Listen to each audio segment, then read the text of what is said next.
Test you. Well, good afternoon, folks. Thank you so much for being here. I love to see all these beautiful faces, meet new friends. Wasn't the food wonderful? Thank you, Miss Sherry. That was fantastic. And Kathy for the desserts. Good stuff. We're going to go ahead and get started. Do what? Miss Holly. Yes, sorry. I missed Miss Holly. I'm sorry. We're going to go ahead and get started so we don't run short. I'm a grateful believer in Jesus Christ who has overcome alcohol, drugs, and tons of other things only through the blood of Jesus Christ. And my name is Dan. Hey, guys. We have testimony night tonight, and I just want to share with you guys, we will be Facebook Live, but nobody in the congregation will be in the camera to protect your privacy. What happens at Celebrate Recovery stays at Celebrate Recovery. Anonymity and confidentiality is number one. So, per request of our testimony giver, she would like to go live, but nobody else. Even the altar is cropped out. If you need to go to the altar, it is totally private. We thank you guys for being here. I'm going to turn it over to Justin.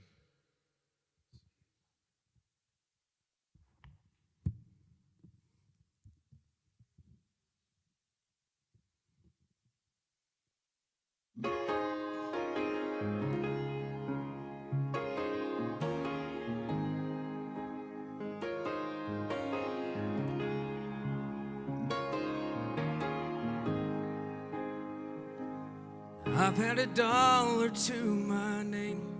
I've had friends that walked away. And I've even lost myself a time or two. There were bridges crossed and burned. Through all the wreckage I have learned, there is one thing that I can never lose. If I got Jesus, I've got all that I could ever need. Take the world away from me, and I'll be okay. If I got Jesus, there's a hope that's living deep inside, joy that I could never hide, a safe place to fall. If I got Jesus, I got it all.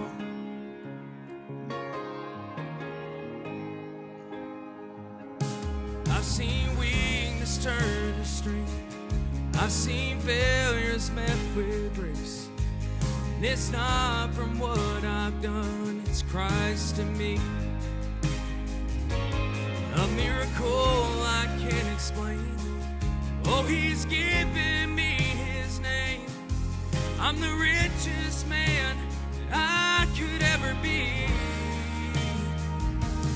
I got Jesus, I've got all that I could ever need. Take the world away from me, and I'll be okay. I got Jesus, there's a hope that's living deep inside, a joy that I could never hide, a safe place to fall. I got Jesus, I got it all. Whoa, someday that trumpet's gonna sound, and the King of Heaven ride upon the clouds coming down. I'll hit my knees, oh Lord, that sings my soul. I'm going home. If I got Jesus, I've got all that I could ever need. Take the world away from me, and I'll be okay. I got Jesus, there's a hope that's living deep inside, a joy that I could never hide, a safe place to fall. If I got Jesus, I got it all. If I got Jesus, I've got it all.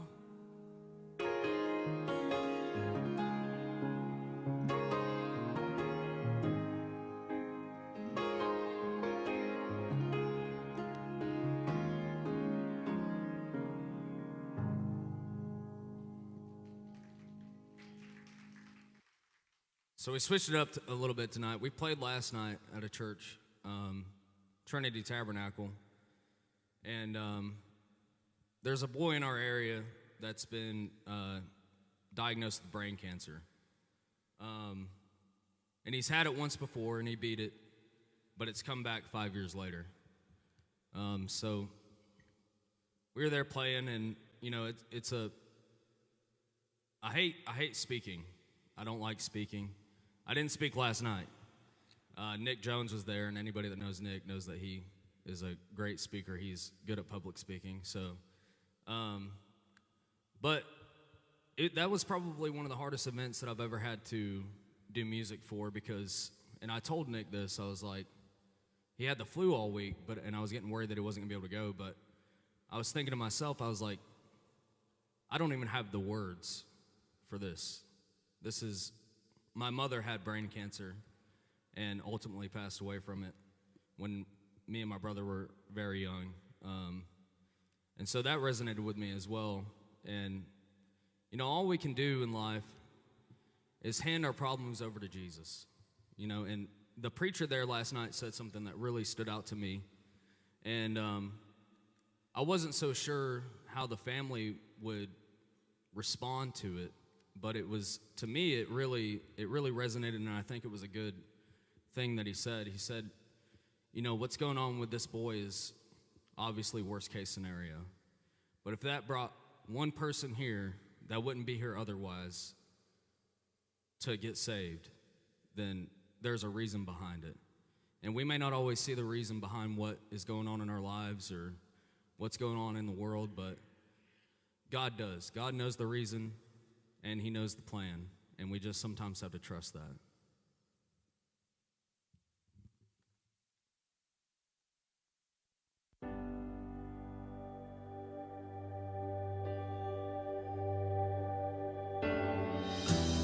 All throughout my history, your faithfulness has walked beside me. Winter storms made way for spring. In every season, from where I'm standing, I see the evidence of your goodness all over my life, all over my life. I see your promises in fulfillment all over my life, all over my life. Help me remember when I'm weak. Fear may come, fear will leave. You lead my heart to victory. You are my strength, and you always will be. I see the evidence of your goodness all over my life, all over my life.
should I fear?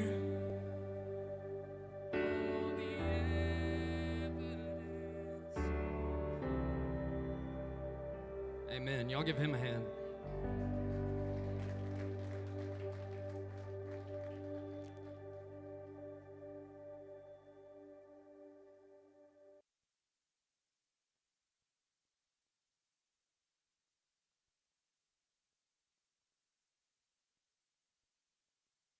Hey everybody, I'm a grateful believer in Jesus Christ. I struggle with anxiety, depression, grief, myself, you name it. My name is Ashlyn. I'm going to walk us through the principles. Number one, realize I'm not God. I admit that I'm powerless to control my tendency to do the wrong thing and that my life is unmanageable.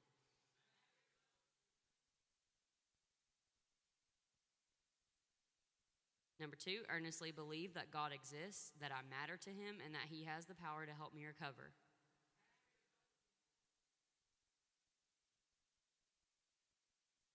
Consciously choose to commit all my life and will to Christ's care and control. Openly examine and confess my faults to myself, to God, and to someone I trust. Voluntarily submit to every change God wants to make in my life and humbly ask him to remove my character defects.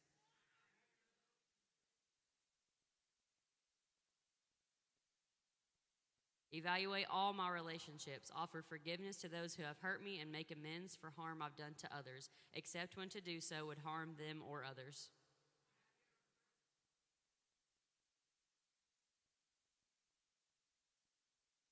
Reserve a daily time with God for self-examination, Bible reading, and prayer in order to know God and his will for my life and to gain the power to follow his will. Woo! Yield myself to God to be used to bring this good news to others, both by my example and by my words.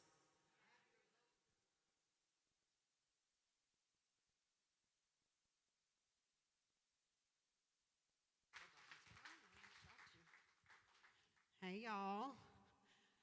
I'm a grateful believer in Jesus Christ, and I have overcome anxiety and depression through Celebrate Recovery in Jesus. My name is Penny. So I am just up here to introduce our speaker for tonight, and y'all are in for a treat.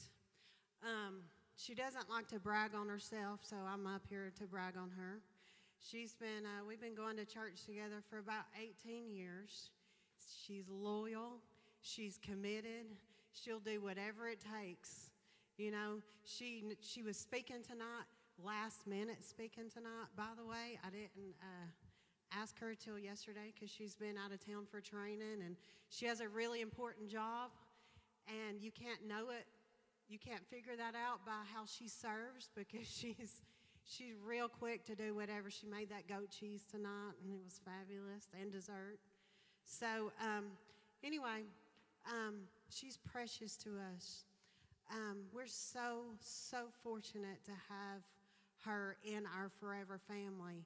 She's had a rough life. She's had a rough upbringing, but man, you can't tell it again in how she serves. It's just a beautiful thing to watch. So y'all help me get crazy and welcome Miss Kathy Taylor.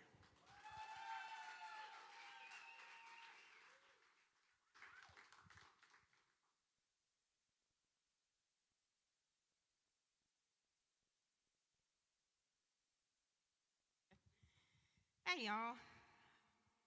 Woo. So, for those of y'all that don't know me, I do speak here sometimes at church, and I'm more comfortable when this place is packed than when there's just this many here. I guess this is just kind of a more intimate setting. It's a little more personal.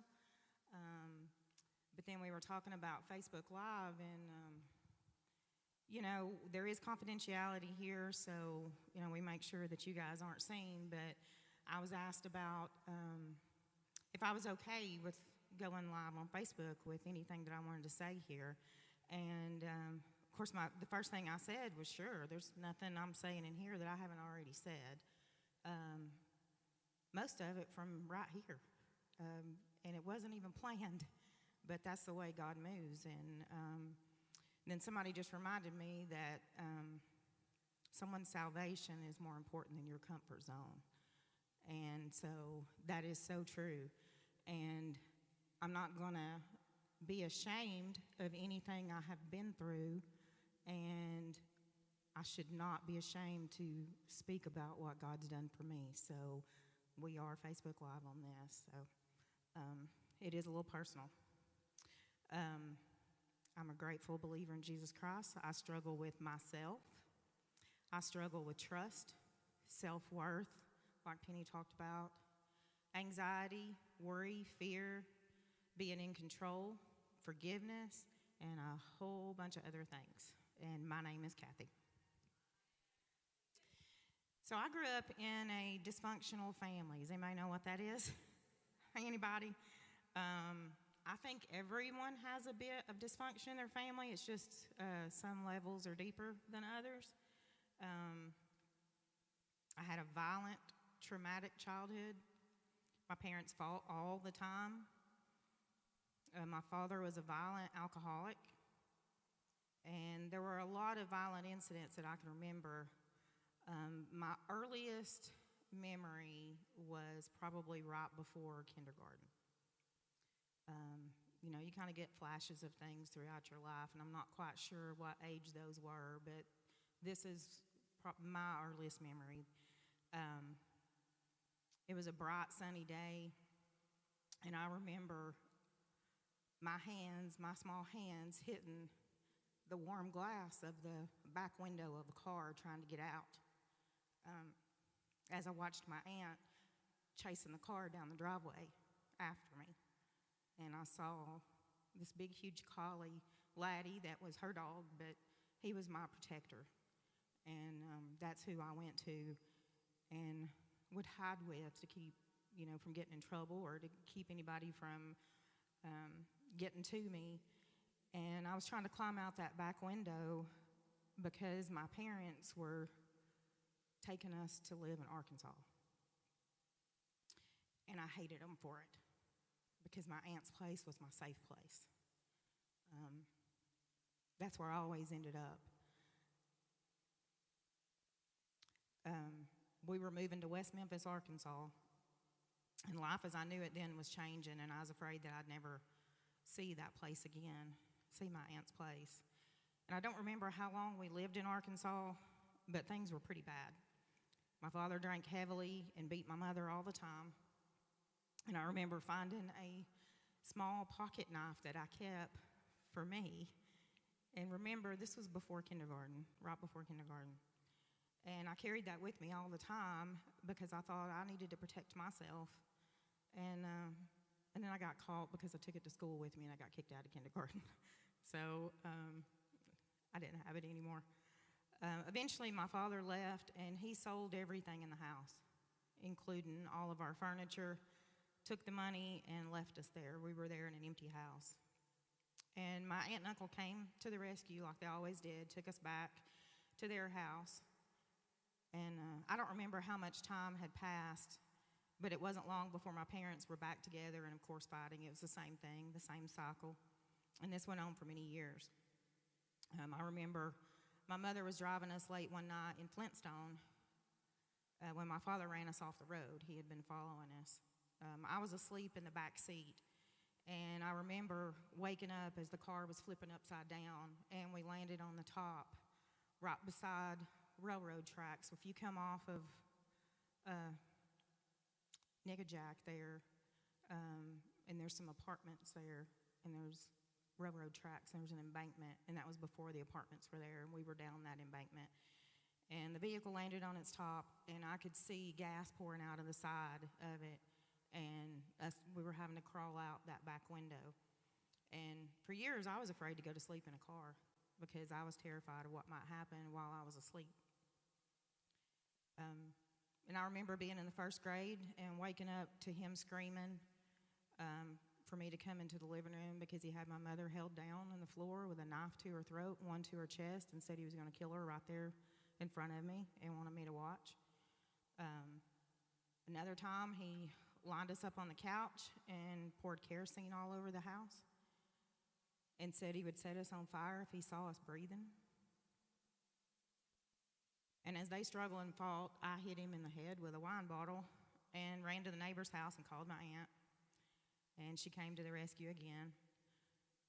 But this time she left my mother there and told her she couldn't see us again until she got her act together. And she never got her act together. We were back and forth quite a bit at my aunt's house. That was my safe place, for a while anyways. She had 4 kids of her own, and all of them were older than me.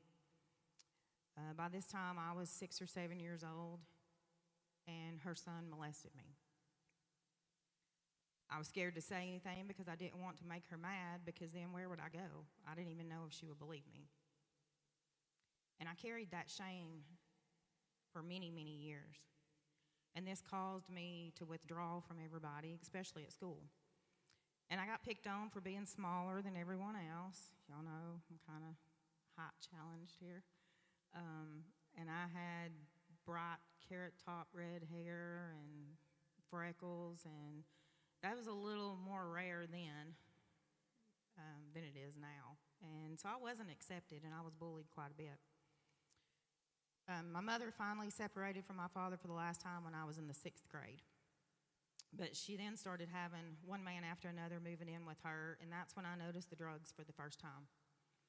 Pills and marijuana and alcohol were very common. And looking back, I wondered if she had had that problem during all of those violent times, and if that's why she continued putting us through that. And that's when I started being the adult and taking care of my 2 younger sisters. I had a lot of responsibility put on me at a really early age. I think that's where my control issues started, because if we didn't finish that to-do list every day before my mother got home from work, then we would get in trouble, and that would mostly be me because I was the oldest and I'm supposed to make sure that it was taken care of. So I started taking care of it myself, and if it's going to get done, I'll do it myself, and I maintain that attitude even as an adult. So I became a people pleaser. I wanted to make sure everything was good so nobody would be upset about anything. We struggled financially. She was single mom.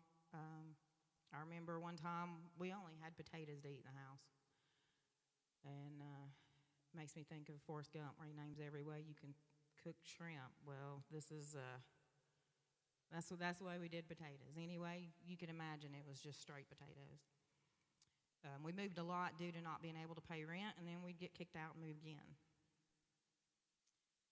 And when I was back and forth at my aunt's house, I remember going to church with them at East Ridge Church of God, and I remember being scared all the time of going to hell because of all the rules and the fear tactics instilled from the church, on top of the fear that I lived in at home, all the lies that I kept.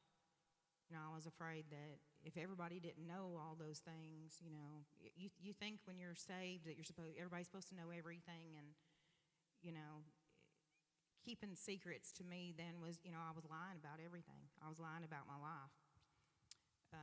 At that time, I thought that I was saved, but I thought that I could lose that salvation, and I thought that I had. How can God love me and allow those things to happen to a child, and why was everyone else's family normal and mine wasn't? And I don't think there's such thing as a normal family. When you get older, you realize that. I did not have a good relationship with my mother.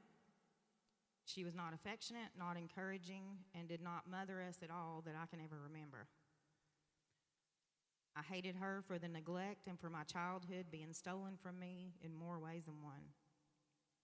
I left home as soon as I got enough class credits to graduate high school. I had governor's honors, but I did not receive the recognition at the governor's banquet because my mother didn't take me. I graduated in the top 10% of my class, but never participated in any of the school activities. No proms, no dances, anything like that. I was quiet and reserved, real timid and shy, but mostly ashamed. I didn't want anyone to know what my home life was like. I was poor and embarrassed, and I still have issues with people coming to my house because I feel like I'm being judged on everything, material things. And it's not true, but that's just something that I carried from my childhood. I graduated high school. I moved in with my boyfriend at that time because my mother said I could not leave home until I graduated. So that's why I went to summer school and I got extra credits so that I didn't have to go my entire senior year. So I graduated high school early. 3 years later, we got married, and during that time, I was drinking, I was smoking marijuana. I didn't want any children because I was told I wasn't mother material, and I was afraid I was going to be the same kind of mother that I'd had. After my mother ended up in prison for selling drugs, I knew that that wasn't the life I wanted, and I decided I did want to be a mama. But I wasn't going to be the same mama that I had. 8 years after being married, I had my daughter, Shelby. And my husband at that time, Shelby's father, started showing signs of excessive drinking, and what I later found out was meth use. He became violent with me, and I went through a really rough divorce. I was not going to raise my daughter in the same environment that I grew up in. So I went to my 15-year high school reunion, and I ran into my husband now, Ricky, at the sign-in table, and he hasn't left my side yet. We were married the next year, and that was 23 years ago. We'd been married for a few years and knew we were missing something in our lives. He had a daughter and a son a few years older than Shelby, and blending a family is hard, really hard. We tried several churches, and each Sunday morning was just a fight with the kids and with each other, what to wear and where are we going. And then we were invited to Cowboy Church in 2004. And we've been here since then. You know, a rough childhood can make or break you. And for a long time, I was broken. The trauma that I experienced in my life caused a lot of issues that I pushed down and hid for a long time, and it caused issues in my relationships. I didn't trust people, and especially with people being around my daughter. I carried a lot of bitterness, resentment, and unforgiveness toward my mother. My father passed away from cirrhosis of the liver when I was in my early 20s. And I don't have a relationship with my middle sister because of trust issues, and I'm having a hard time letting go of that. My younger sister and I have been reunited, and she and her family attend church here. We used to be very active in the church with all the family functions and everything, and over time, you know, when kids growing up and school functions and things like that, and it was just, we had less and less time to be here. But when Celebrate Recovery started for the first time here, I attended several meetings, but I didn't commit to finish the program. And I'm not sure if that was a problem with admitting my own issues or that I was just used to pushing it down and keeping it hidden. And it was easy to say, I don't need help, I'm okay, I can take care of it myself like I always have. And that's the thinking I'm in control issues. I was used to handling my problems myself, so there was no need for me to reach out or get help from anyone. And there comes a time when things happen in your life and you wonder, how did I get here? And it's amazing when you realize how far you've come and the strength it took to get you through it. And it wasn't in my own strength, but it was from God. I was the oldest daughter who became a protector, even though all I ever felt was unsafe. I was a little adult that hid how I felt and tried to keep it together all the time so no one would know. My parents weren't there for me, and my childhood wasn't playtime, it was work. I never got the support and love and never felt valued. My adult life was a pattern of repeating the same cycle. I tried to be perfect to everyone. I had anxiety and fear.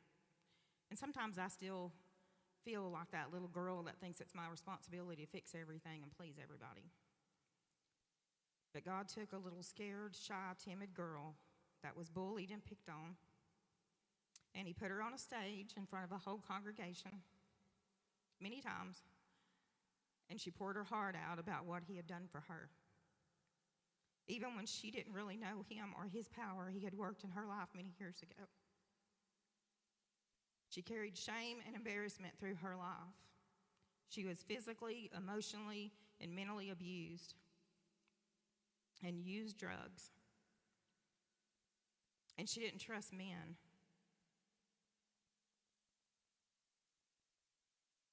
But he took me and he put me in a career that is male dominant. And I'm actually a police officer, and I command a drug task force, and I oversee a unit that is mostly comprised of men. And I have created so much trust with these people. You know, it's a bond, and I've had to let go of a lot of things of not trusting people. And you know, when you've had men that have hurt you in your life, I had issues with trusting God, and so that was probably the biggest thing that I've overcome, is to be able to turn things over and give that to Him. But it's pretty ironic, you know, what God can do to put me in that position. When Celebrate Recovery started back again, I was determined to commit and finish the program, and I did it twice. And I knew the things I'd gone through and the wrong choices that I had made in my life, and I just had to admit them to myself. I'd pushed everything down deep and thought that I had dealt with it, but I hadn't. Just because the wound closes doesn't mean there isn't a scar. And I had a lot of those signs of brokenness, how much it hurts to not be able to trust. I had grieved my childhood in many relationships. Not only had I been hurt throughout my life, but I had hurt others as well. My trust issues from my childhood carried over into my adult life and caused many problems. Hurt people, and I was doing that. By working the steps and being honest with myself, I've worked through some of the things. I've learned to trust people in small group, and I've been able to open up about the secrets that aren't secrets anymore. And they don't have a hold on me now. I chose to break generational cycles, and I continue to do that as I choose to allow God to lead my life. I've stood in front of a congregation and spoken things I've never said out loud to anyone, and that's a result of the support I get from Celebrate Recovery and recognizing the fact that I can't do anything on my own, but by allowing God to work through me, by surrendering the hurts to Him and allowing Him to heal me. Each time I have the opportunity to speak about the Lord, I'll talk about what He's done in my life and how far He's brought me. And He's called each of us for a purpose, and we have to face our hurts and let go of the weight of our past so that we can take those steps and move forward to do what He's called us to do. And when I was writing this testimony, I was having a difficult time of knowing where to start and kind of how to close it out. How do you get to an end in your testimony? But the fact is, it doesn't end. We will always have things we encounter in our lives that hurt us, or things that happen that change our lives. But when we realize that it is God that we must rely on and not ourselves, we become better equipped to function in His peace and in His love.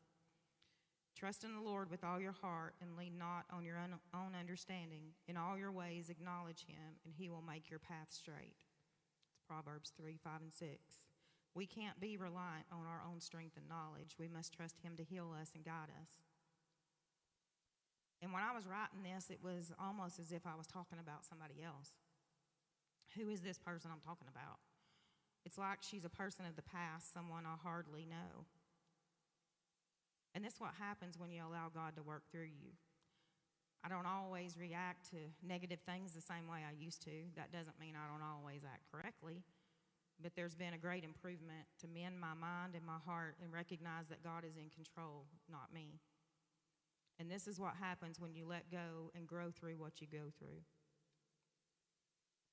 I wondered, how does the hardness in your heart soften, but at the same time, you become stronger than you've ever been?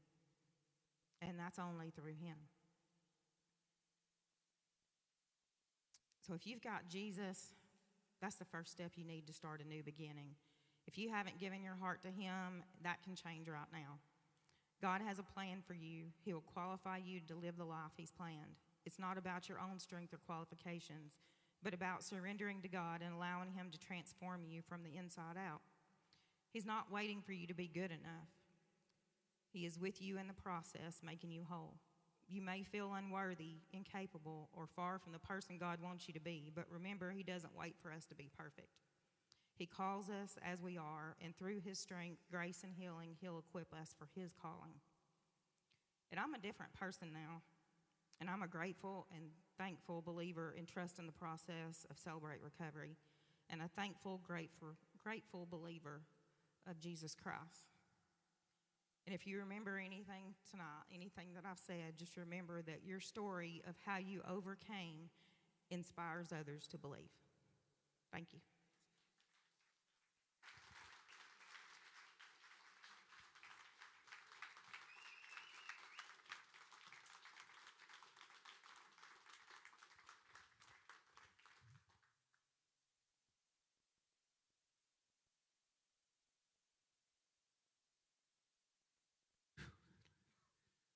Let's give it up for Kathy one more time.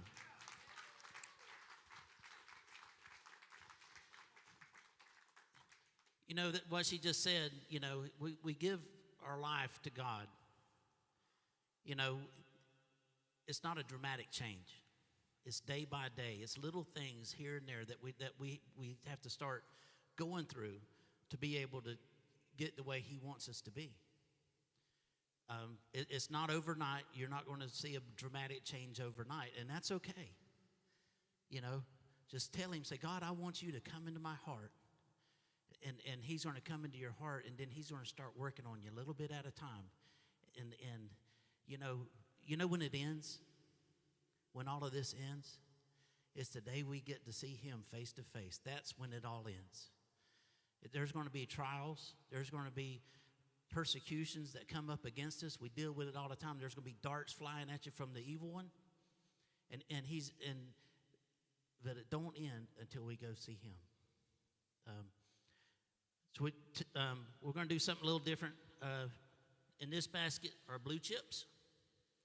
The blue chip is if you're got something you want to lay down tonight, come up and get a blue chip. We'll do the other chips later once we get going and everything. We'll do them monthly. But the blue chips, every service we'll do the blue chips. So if you got something you want to put down and you want to give it to God, come up and get you one. Justin's going to come up and sing another song or two, whatever we need. So we'll do that. After we get done, I'll get back up and we'll talk about the small groups and everything like that, okay? This altar is always open, okay? From the moment you walk in here, I've been here at midnight before crying at this altar. A long time ago when I was going through my mess, you know? But it's always open, so.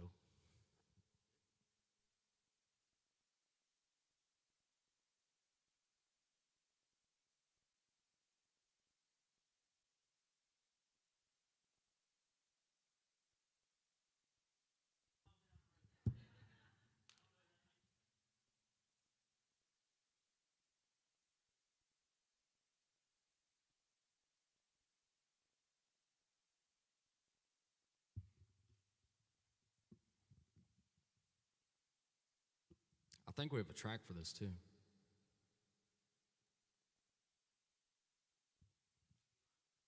I do. I made the PowerPoint,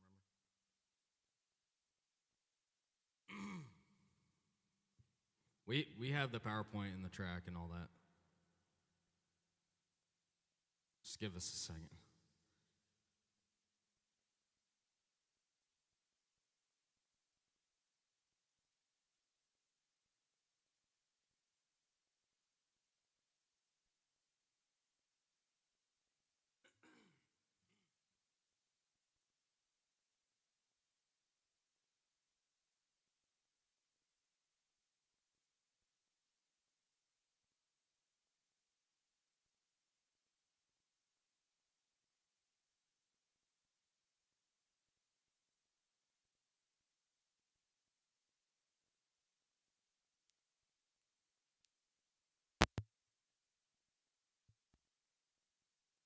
Sorry.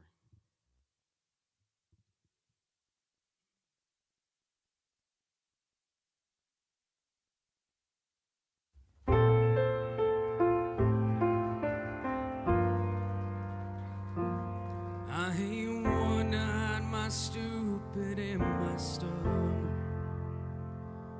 I won't lie about the alleys where I've been. I won't ever try to cover all the lies that pulled me under, nearly buried me in a box of my own sin. And this freedom that I've found is not a platform for me to boast in anything that I have done. It's just a messy canvas, God's mercy in my madness, and a fiery love that I cannot outrun. I find no glory in my story all the time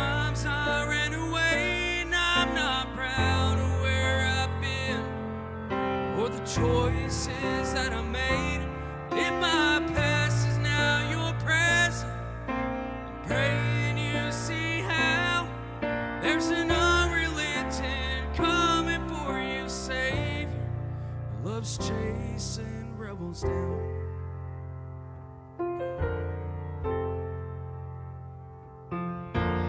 When it comes to failure, you're no different. When it comes to shame, you're not alone. From prodigals on bar stools to pretenders in the church pews, nobody's ever really too far gone. I find no glory in my story, all the times I ran away, and I'm not proud of where I've been or the choices that I made. If my past is now your present, I'm praying you see how there's an unrelenting coming for you, Savior, who loves chasing rebels down. He's coming for you. He's coming for you. He's coming for you. He's coming for you. He's coming for you. He's coming for you.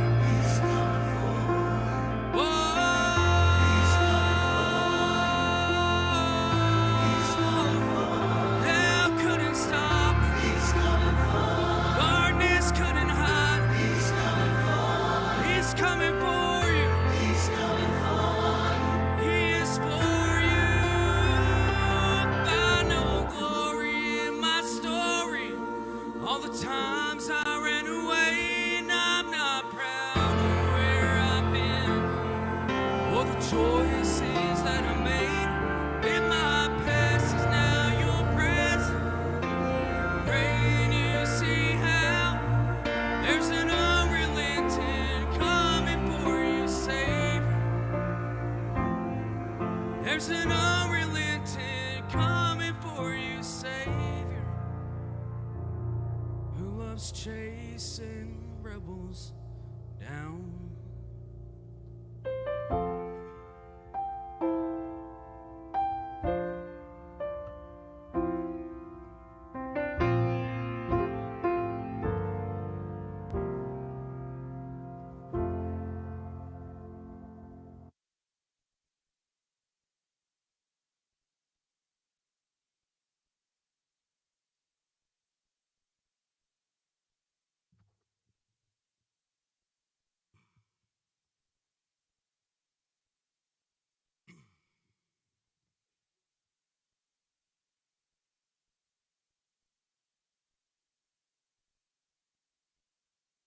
Sometimes I fall to my knees and pray. Come, Jesus, come. Let today be the day. Sometimes I feel like I'm gonna break, but I'm holding on to a hope that won't fade. Come, Jesus, come. We've been waiting so long for the day you return to heal every hurt, right every wrong. Need you right now. Come and turn this around. Deep down I know this world isn't home. Come, Jesus, come. Come, Jesus, come. There'll be no war. There'll be no chains when Jesus comes. Let today be the day.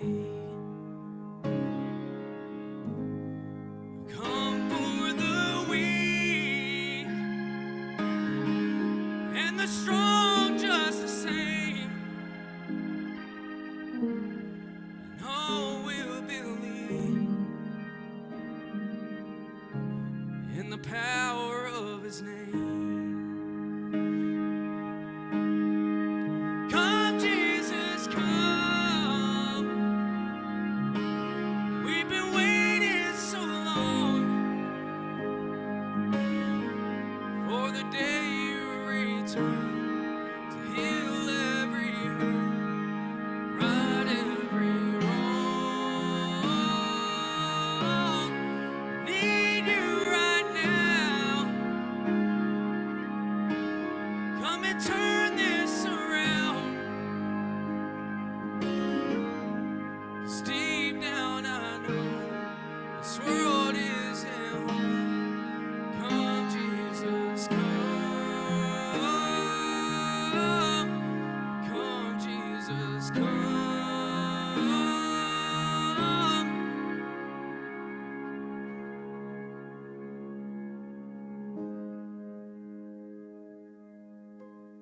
And we'll stand face to face.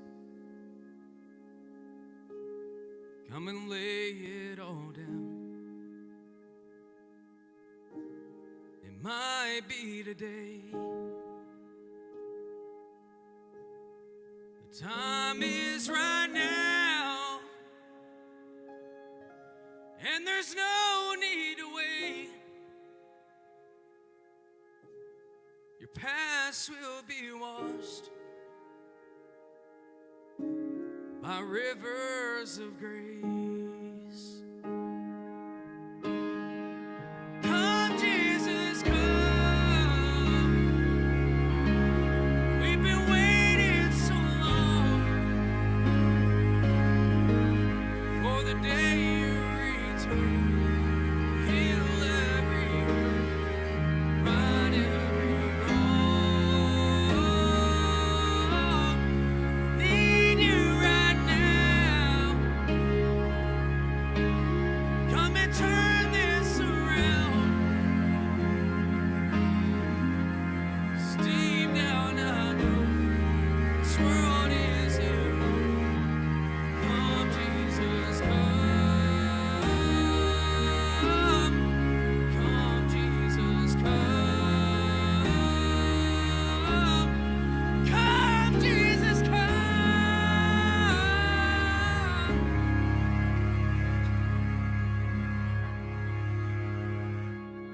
Come, Jesus, come.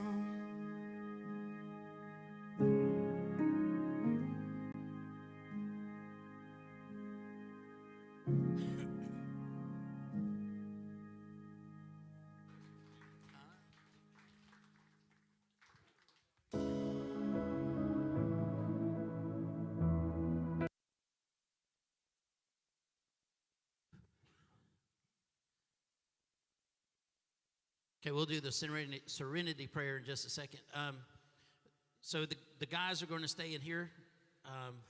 We'll split up. It looks if there's quite a few of us, so we'll split up in a couple groups in here. The ladies will go into the building over here. It's called the Round Pen. So you can walk out. There's a door at this end, a big wooden door. You can walk in there, and Penny and them will split y'all up if need be over there. Okay. Thank y'all for coming. Any first-time people at Celebrate Recovery? Okay, awesome. So y'all are welcome to go to the small groups. If you want to stay in here and ask questions or whatever before you go into a small group. But I'll tell you right now, small group is where the work starts.